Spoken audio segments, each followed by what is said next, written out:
This is Rosemary Hyde with Living Peace Now. We are in the midst of a whole series of metaphysical considerations of what are the components is too objective a word. What are the aspects of kindness in our lives? How can we change our awareness to broaden and be more inclusive in the way we live, in how we treat people, in how we see people?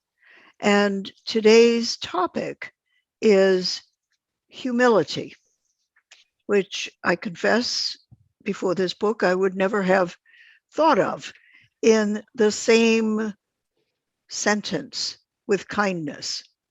But he makes a very good point that you really can't be kind unless you have some humility. So first of all, let's look at the word. Does anybody have a definition for humility? I'll put the word in the chat. It's a very interesting word because it has one of those elusive meanings.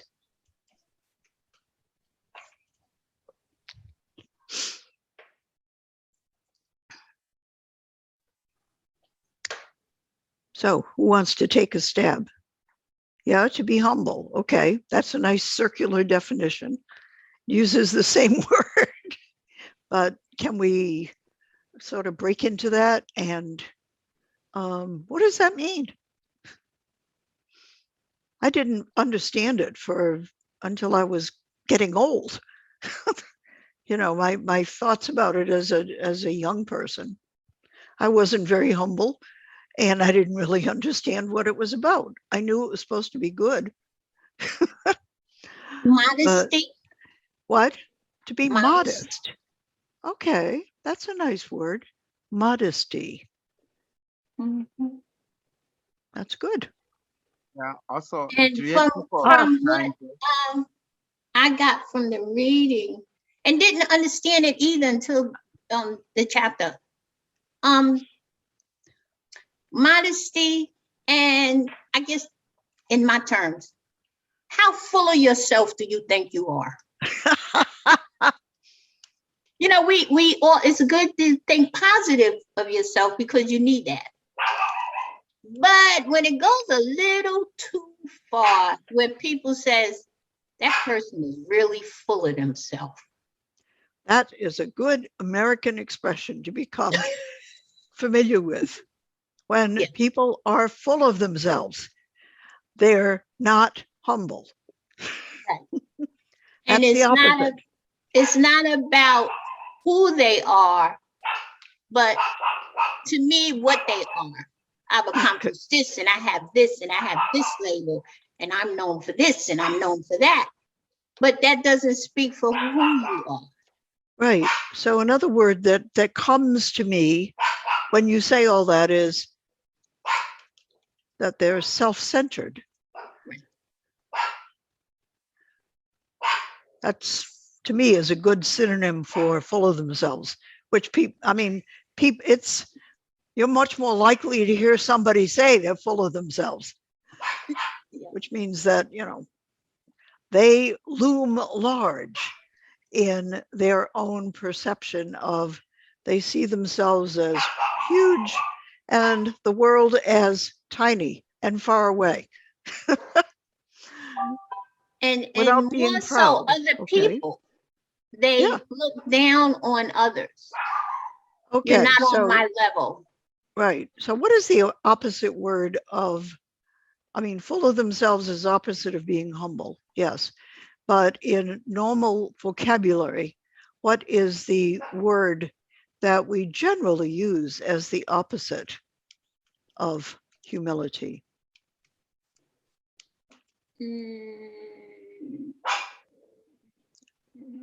I think it's ego. Sabri, what? I think it is ego or something else. Ego. Can you put it in the chat? Ego. Ego, yes. Yeah. And Anne-Marie said that Ego. somewhere back there too. Right. To be So simple. Okay, that's nice. I like that. what Abu. about proud, to have pride, but it's inflated pride. Right. Not- That's the word that I was thinking of. And So- pride is also a very complex word. Pride. Right. We need to have pride. pride in order to go on and do anything, Right. to feel able to. But Right. we need to also have humility to understand that we don't know everything, and we certainly don't know everything about anybody else's situation. We don't know. Ever. We know very little about anybody else's situation. You know, I mean, how well do we know our own situation? Right. When you come right down to it. Yes, I mean, that can take years to find it. And it's still, I mean, you know, if somebody asks me, okay, so who are you?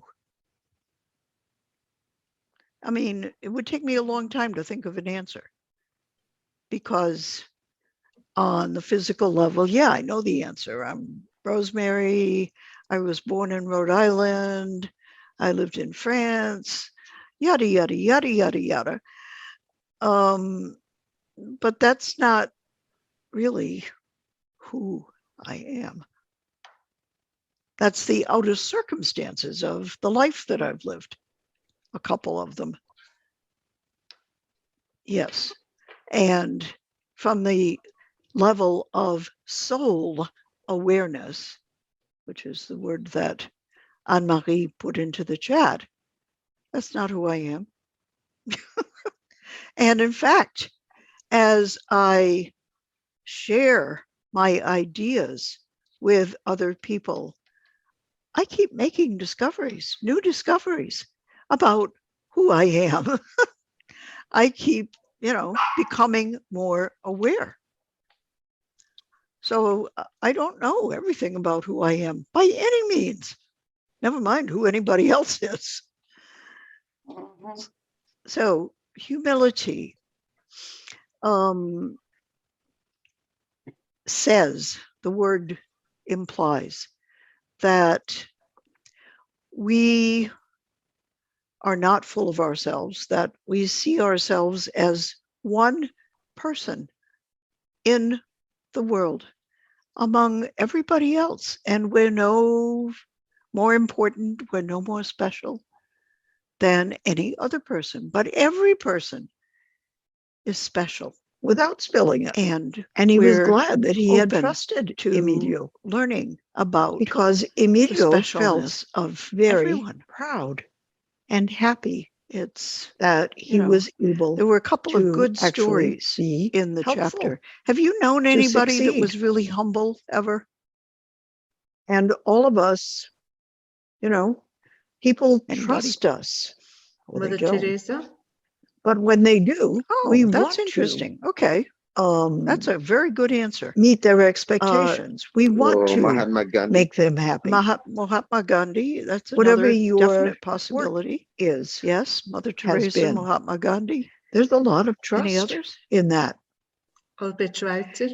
When people hire us to do Albert something, Schweitzer. Albert Schweitzer, are trusting that we're going to do it well. The thing that all of these people have in common And it's up is they're to all us. And Nobel Peace Prize sometimes winners. there are reasons The ones why that you've we all don't mentioned feel so like we far. can do it well. Okay, so like if we don't feel well. Would you then say that to be humble, you have to win a Nobel Peace Prize? Then we need to but I think that be perhaps trustworthy, which is the being adjective humble for is people part of being we a can trust. peacemaker. They're trustworthy. That's a very interesting thought. And we need to Another be is Desmond trustworthy. Tutu. And if we are not able to the Dalai Lama, what people are trusting us to do, and Nelson Mandela. We need to say, very, you know what? Very humble people. And even President Carter. Do that today. Has become reminded me of the President Carter. whatever. As he's I'm gotten really older, yeah, upset he's and I can't stay taken on that role. concentrated Yeah, I because think he my always parent had it, and I just think that died caused him or problems in the whatever. presidency. People understand. Probably that. Right. So, it's, you know, it's not good to change your sometimes- mind when you're president. Even though we're usually So what do all really these people trustworthy, have in sometimes common we besides can't the Nobel Peace perform. Prize? They were serving. Yes, good. Mhm. That's a really good thought. So What was it's that? These people it's have a been bet or a gamble on the part of the person trusting, and it's They have a all been responsibility in service on the part of the person to humanity. being trusted. Well, two you ways. know, we speak on, And kindness is going both we look ways. at, like we said, they were all Nobel Can anybody Prize. share a story with us? I'm just But kidding. when when you they say said, that the question you was, do you know of Decided anyone? to trust Yeah, Now, I someone, look and at they it came as I've through. heard of those people and learned of them. Mhm. right. But when I was thinking, and I was thinking about someone in my life that I know. Good. Yes. And it's somebody, she's very humble. She knows who she is. It's not that she's well educated. She didn't write a book. She didn't do any of those things, but she has the kindest heart. Even the job that she does is of service, helping other people. I've seen to where she's not one you think of Yeah. standing up for yourself. She's very soft-spoken, and she is the kindest. She just gives, even the people in her home, the people around her, and her friends. So when I speak of that, because it's good to know these people that we talk, but Yes. when we're talking about, really think about someone in your life, because if not, then you have to kind of think about yourself and the people in your life. If there's not one person in your life that you see is very humble, and like you said, in service of others. Yeah. In our world, in our, You know what? There I are know that. millions of humble people. there are millions of humble Yeah. people. Yeah, And yeah. And, mhm. I expect all of us know a few. No, right. Yeah, Abu, yeah, do and you know a humble person?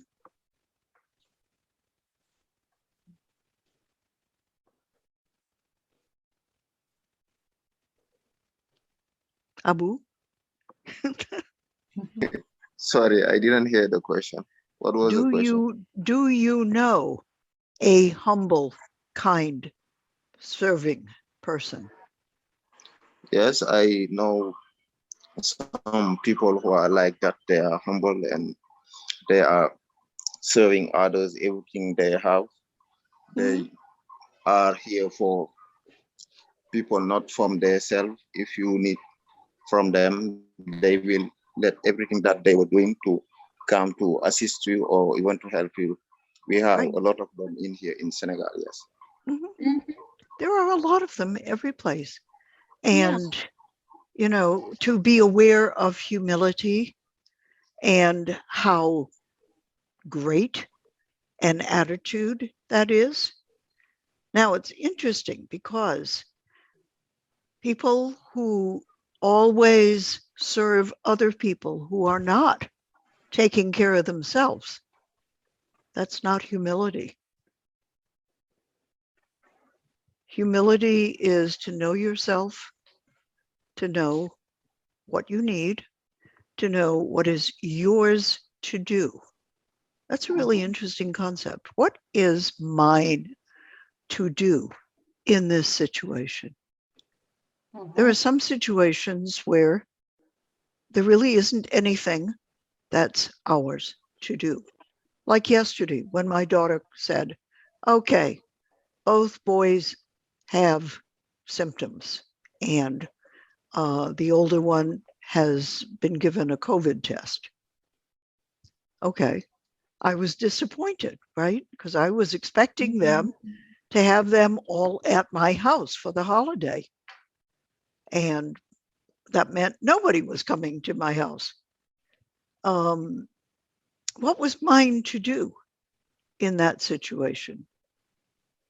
I think nothing except to say, oh, I'm really sorry to hear that, and I love you. And what we did was we decided about an hour later after that conversation, we talked again and we decided we were going to share food. So I packed up all the food that I'd planned to serve them, put it in a bag, and she came and she stayed outside and I handed her the bag and she gave us half of the dessert that she had made to finish off the meal. And it was like, wow, okay. So we were able to feel as though, you know, we had shared Right. in some way. And, you know, she was very kind to me. She said, okay, so at 5 o'clock, we'll meet with you guys on Zoom. And we had a Zoom conversation instead of being in person. So it was okay. You know, we figured out how to accomplish what we needed to accomplish. But it was okay because both of us, everybody, the boys weren't really involved, but the adults were kind and honored each other and stayed within what was ours to do. She was protecting us from potentially becoming ill by saying, okay, we're not going to your house under these circumstances. And I and my wife, Nancy, the two of us, were loving in response and just, you know, we're honest about our disappointment and we're open to dialogue still. You know, so nobody made anybody suffer. And that's an aspect of humility, you know, to not impose. That's a good word. Not impose on other people what our disappointment was. Right. You didn't hold your expectation to such a rigid extent that it damaged your relationships. Yeah, exactly. And that's an important aspect of humility, you know, to know, okay, there's nothing we can do about this. I think that at least in the United States, over the past year and a half, we have learned a lot about managing expectations and how damaging it is to consider what we had planned to be rigid and fixed. Right. And I think that's a wonderful lesson. Yeah, that, it's very, you know, it's very we really important needed to learn. And some people haven't learned it and never would, no matter what.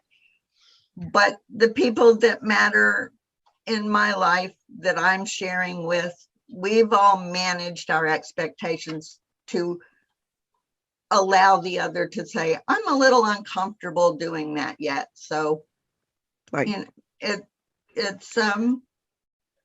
it's taught us to listen to each other better. Good. Yes. So another aspect of humility is respecting. Right.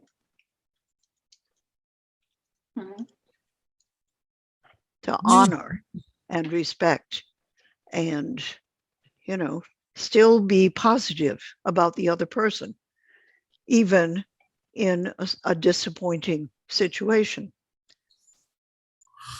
Yes, no dogmas.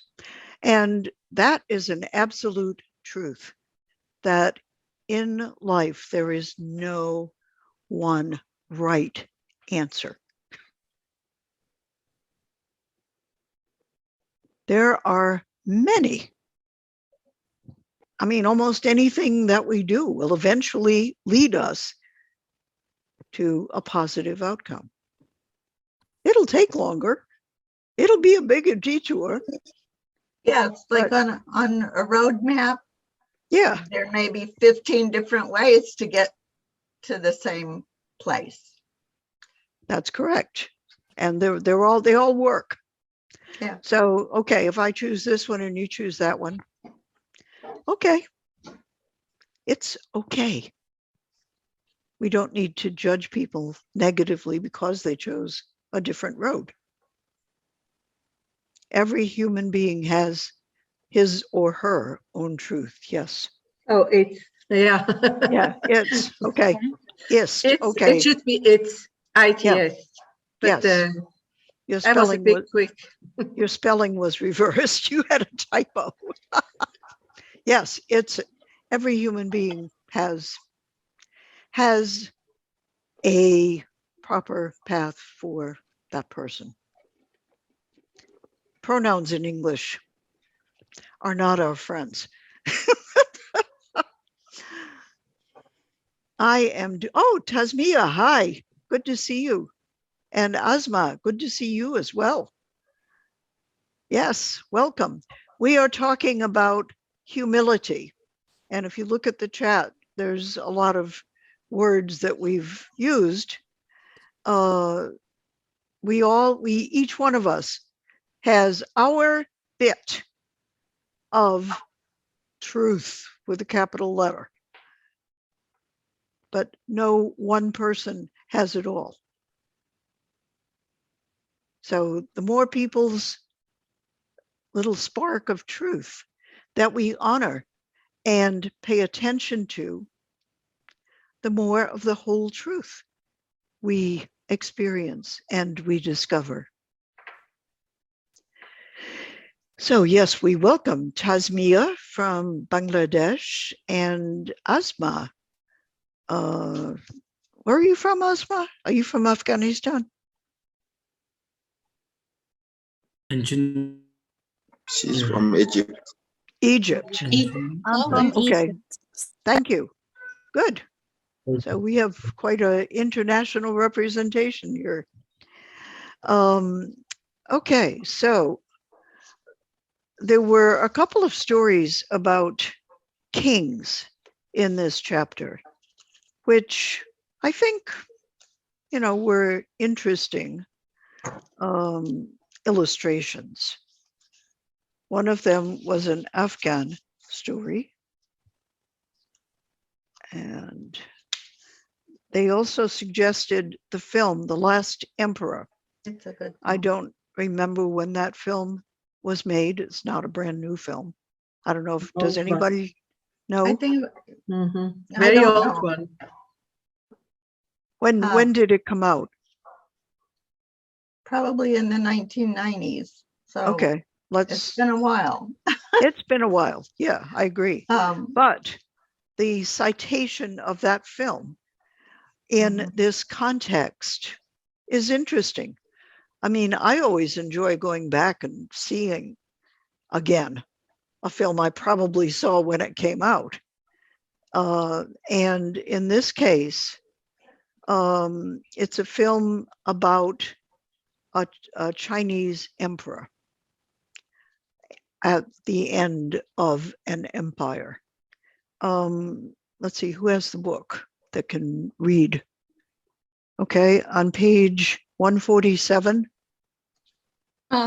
Starting with The Last Emperor? Yes. Okay. The Last Emperor, film by Bernardo Bertolucci. Bartolucci, tells the true story of a Chinese emperor who was brought up as a god in a magnificent abode, served and honored as the center of the universe. He was isolated from the world, solitary and unaware in his grand palace, but great social upheavals in Chinese society put an end to this privilege. At the story's turning point, when the emperor has to flee, he is forced to realize he is not divine, but human, not superior to others, but equal. The extraordinary structure that had isolated him from the world, that had made him believe he was God, that had cradled him in his unreality, crumbles. The emperor discovers that he is a man like others, subject to pain and uncertainty. By humbling himself in this way, he discovers who he is, and his realization, painful as it may be, is not a defeat, but an unexpected victory. Thank you, Blanche. That story is what we call archetypal.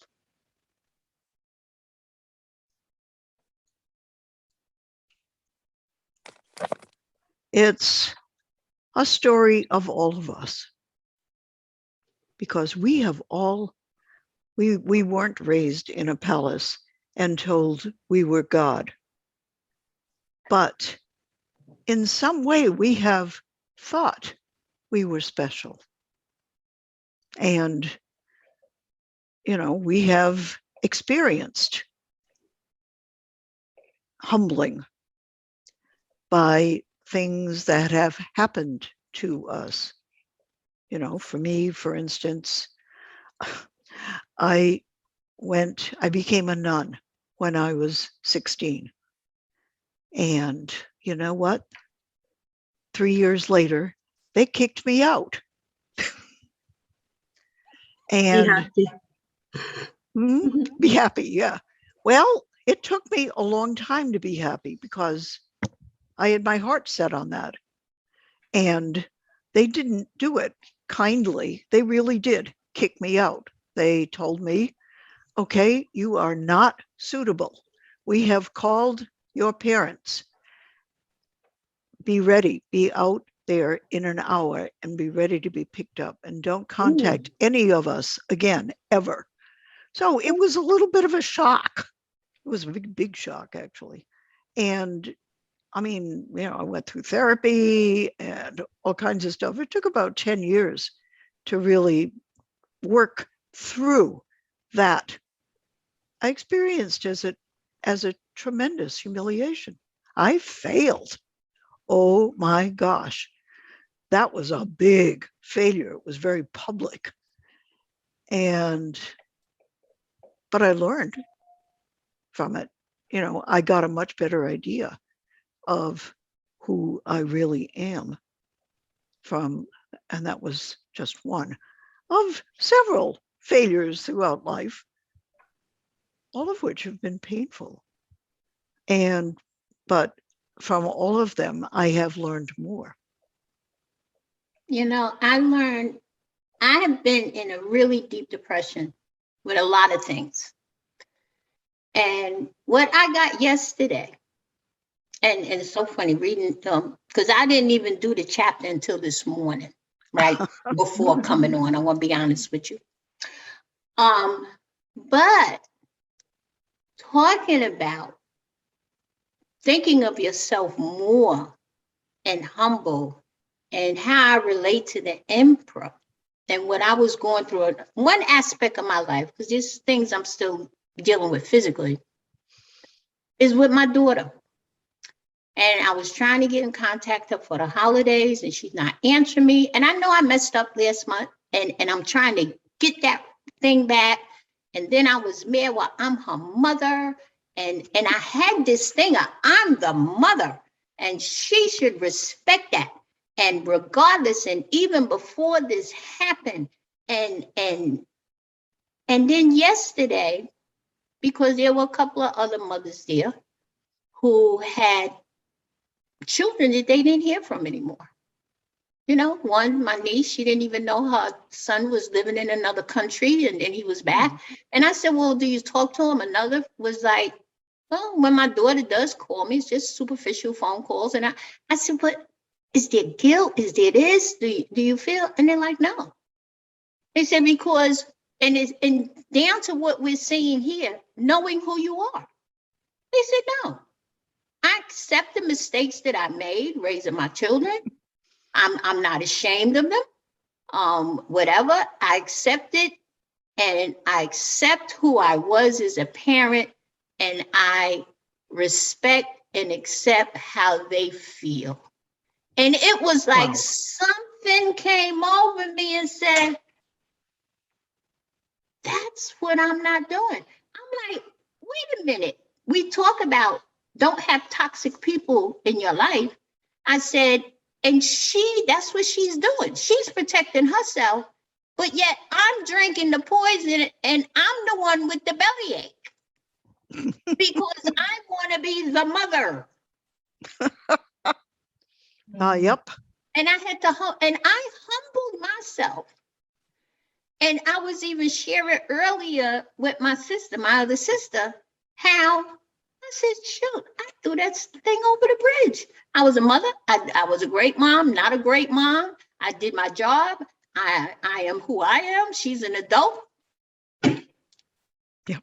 And that humble, I threw away mother. Not throwing away the child. Right. Because that, and see, that's what was holding me back. That's what I didn't understand. Yep. And it's often in our painful experiences that we have an opportunity to recognize that.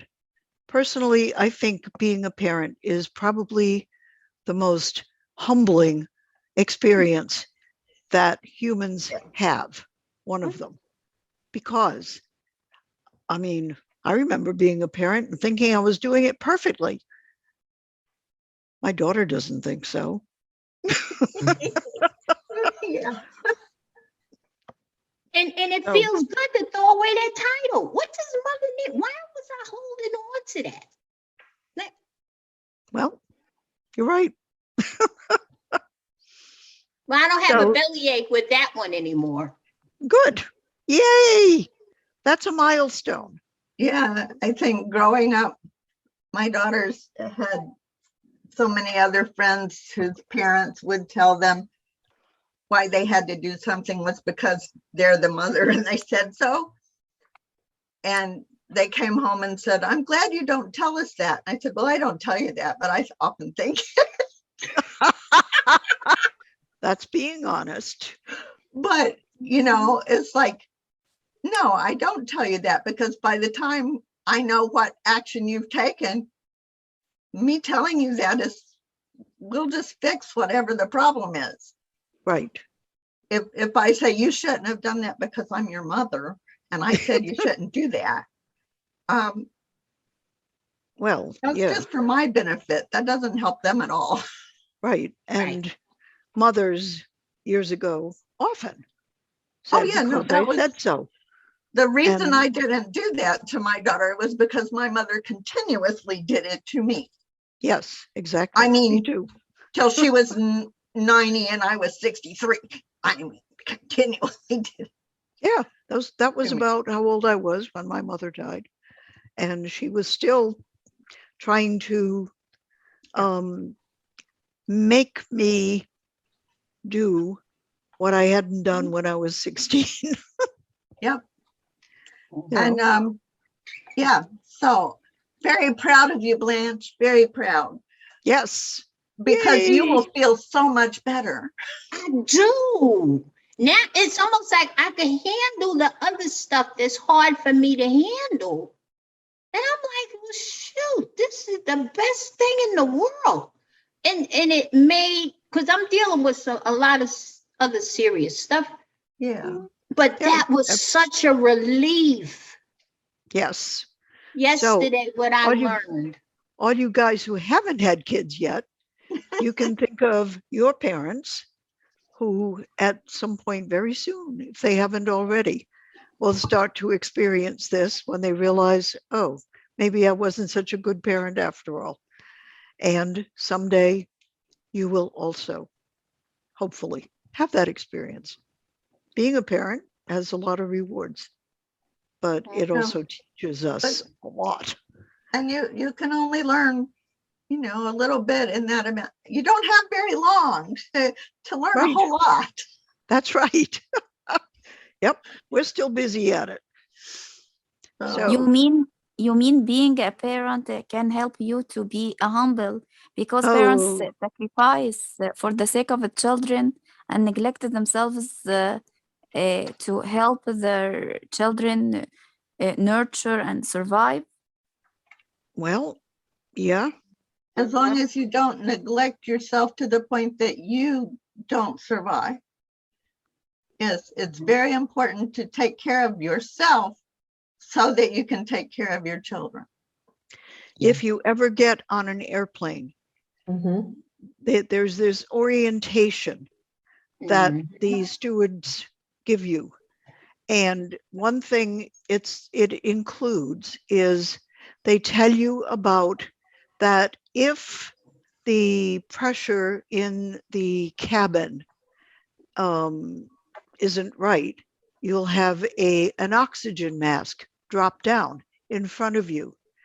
And they tell you very clearly, if you are with someone that you need to help, put your own mask on first and then help the child or the person that you're in charge of. And that is, wow, that is such an important lesson for all of us all the time, because if we aren't taking care of ourselves, we have nothing to give. We can't help anybody else unless we are taking care of ourselves. Mhm. So Yep. that's a really important, and it's also part of humility. I know that I need the oxygen and I need to be strong before I can be helpful to another being. It's truth. Humility is knowing what's really true about us and about everybody. Mhm. Yep. My favorite part of this chapter is on, let's see, what page is this? 149. Although Okay. I have 2 pages at a time, so it might be 148 or 150. Well, why don't you read us what your favorite part is? Okay, it says, a host of research shows that the more competitive we are, the less efficient and receptive to learning we will be, and also the less creative, because of the anxiety of competition distracts us from the task at hand. Humility is just the opposite. A humble person does not need to triumph in order to justify his existence. He knows well that some others are better than he is and accepts it. This elementary fact has huge consequences. If I do not try to be what I am not, I give myself permission to be what I am. That, yes, that's really important. And if you have ever, I think the experience of teamwork that most people experience, fairly early in life is in sports. I mean, life has to be teamwork.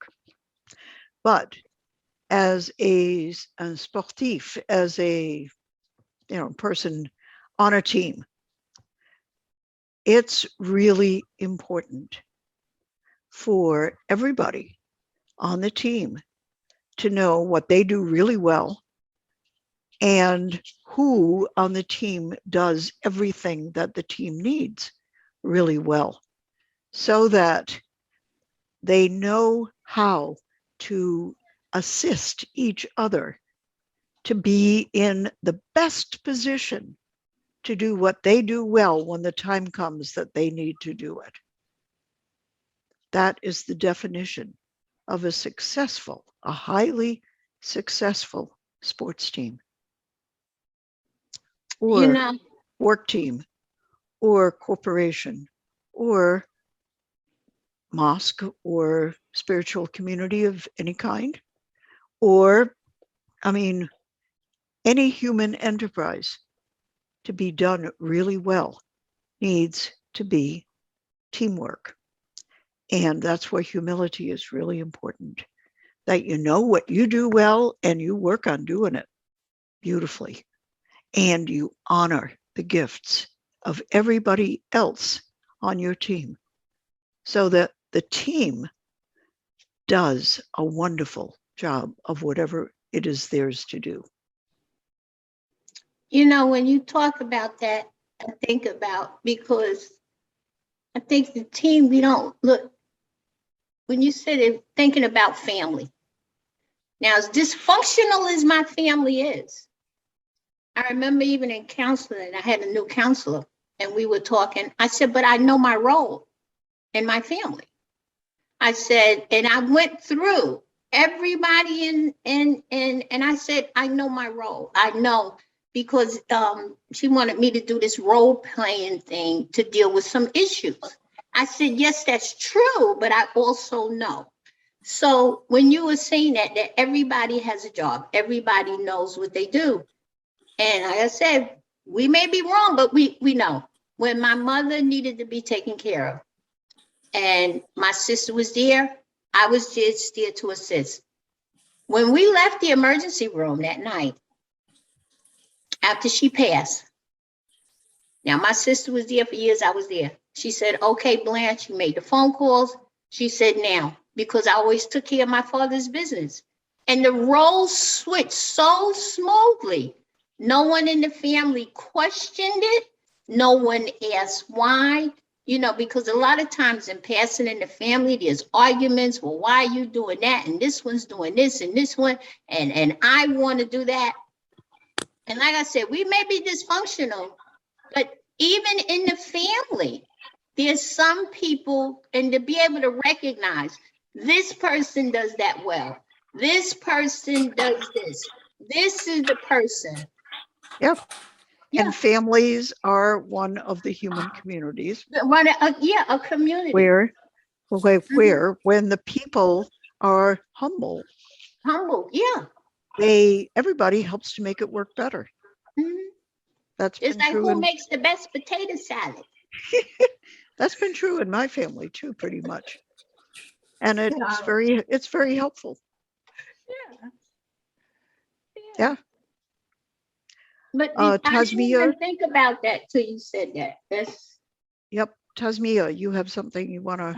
I want to say something. I think, ma'am, we should respect our work, our personal work. We should respect our space, our me time, and we should respect others' works and others' space and others' me time as well. That is Yes. what I want to say. That's right. We should. Doesn't mean we do.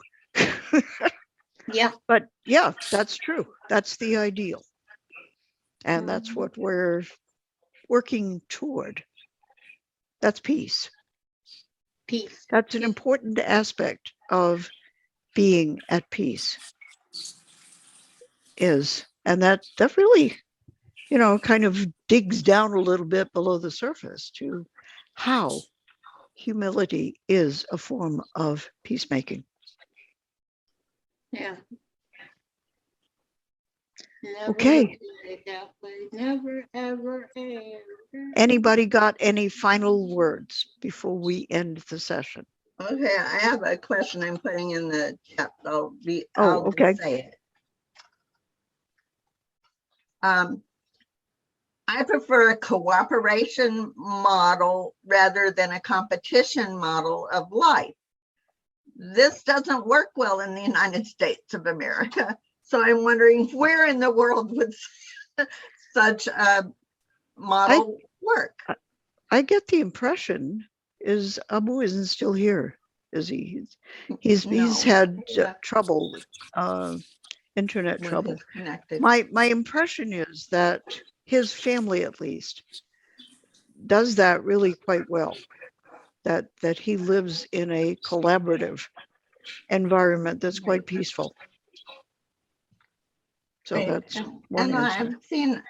I've seen ashrams in the United States where that system seems to work. I've seen small communities where a part of the group is cooperative, but then there's always someone who feels like they need to rise to the top. Ego. So it becomes cooperative. As embodied, it becomes competition instead of collaboration and cooperation. Right. As embodied beings, we're always gonna have that idea. Like, I want to be the best. Teacher, Yeah, I have Yes. we learned this in school. one question. That's true. Yes, Emra. Yeah, teacher, I need to sleep here at night now. I'm sorry. Okay. Okay. I'm This glad you stayed with Okay. us. Bye-bye. Bye. today on the holiday because I have this big or study right in the me. Okay, see you later. Okay. Bye bye. Thank you. Bye-bye. Thank you so much. Okay, see you later. Mhm. Okay. I have one question. What kind of book are you reading? Yeah, okay. Because I was missing quite a number of times. Okay, so this is, let me get it framed here well. This is the Power book. of Kindness. It's a really interesting book. Mhm. It's Very easy to integrative. read. It's Can you actually- leave it a bit that I I'll can put it- write down? I'll put it in the chat. Yeah. Okay. Teacher, one question. I am sorry. Yes. This kidneys in the books I have every time on the right and the speak or this good. Yeah. You No can order difficult, it. no difficult book here now. You here now the kidneys book. Well, if you get Audible, this book is on Audible. And then you don't have to read it. You could also order it on the app Audible, Mhm. and then it will read it to you in English. Okay. And then if you want to get the hard copy to learn, you could kind of follow along with the hard That's thank you, Blanche. That's a very good technique for language learning. Well, Thank you. actually, I need that here because Okay. I don't pick up a lot anymore. I actually have to do both. Yes, Yeah. I understand. Okay, thank you so much. See you Yeah. later. Mhm. Mhm. Okay. Very good. You know, So you when get she it on- was talking about, isn't that the way we raise our children in this country? Do your best. So you want them to be the best. Bring home an A. We want to show off those grades. Well, We that's want them to where be the top of their class. They're the valedictorian.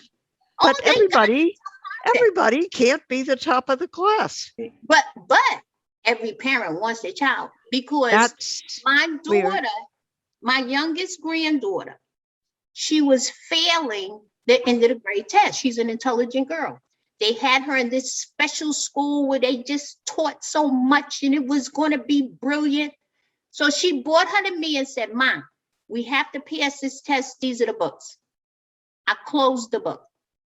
I said, I'm not teaching her anything. I said, this child can't learn by the standards. You have so much pressure on her. You've turned her away because you want the A. I would be at the house, they'd be studying, homework into the night, child crying. And if I said something, I was sent to my room. They finally took her out of the public schools and put her in, what's that, the Quaker school? A friend's school. Friend school. Yeah. She's thriving because there's no push to be the best. There's no push to have an A. The other child's doing fine in public school. But I closed that book. She said, Ma, I know you can help her. I said, no, I'm going to help you and save her. Yep. Yeah. Yep. But that's the way we raised them. That is the competitiveness that's Right. in American culture. Yes. Yes. And it's really too bad. Big trouble. Big trouble in first, second, and third grade. Because You know what? if somebody asked the question and I knew the answer, I told them. I still haven't figured out how to keep my mouth. And then you wonder why we in the workforce, like you were saying, collaborating together in communities and everything, because it was instilled in us and not only that, in the beginning of learning, you have to learn to be the best. And I was put Agree, in a Anne-Marie. chair in the center and everybody was in a circle around me. So I wouldn't talk to anybody. And then later on, I received corporal punishment, which Oh dear. thank God they no longer do. Right. But I was paddled for no reason that I understood as a child. I mean, I did not understand. Yes. And they didn't bother to try and get me to understand. They didn't care that I didn't understand. They didn't care. That's right. It was And- like children are not people. Right. Well, they weren't. We weren't Mhm. when we were children. We weren't considered as Excuse people. me, Vidya? Anne-Marie added a really valid Yes. sentence it- to the And it did, chat. but it did in spite of education, not because of education. Yep, me too. Mhm. Learning is, in fact, a great joy Yeah. in life. I Yes. think that's why the library is my favorite place next to Yeah, church. Teacher Church and Samari. library and the library in church. Yeah, Yeah, teacher. because, yes, Sabri, I have a question. Sorry about interrupting you. It's about how to bring joy of life, joy of the life. Yeah. right. Well, Yeah. learning is certainly one, but learning together, exploring together, Mhm. sharing what we've discovered and having other people appreciate it. That's joy. Yeah. Planting trees together. Planting trees together. Planting Yes. trees, yes. That's what we Echo Radio Chico in Mali. Right. These With children, Suleiman. we are just having joy of life. Right. Mhm. Everybody is doing each child is doing what it is capable.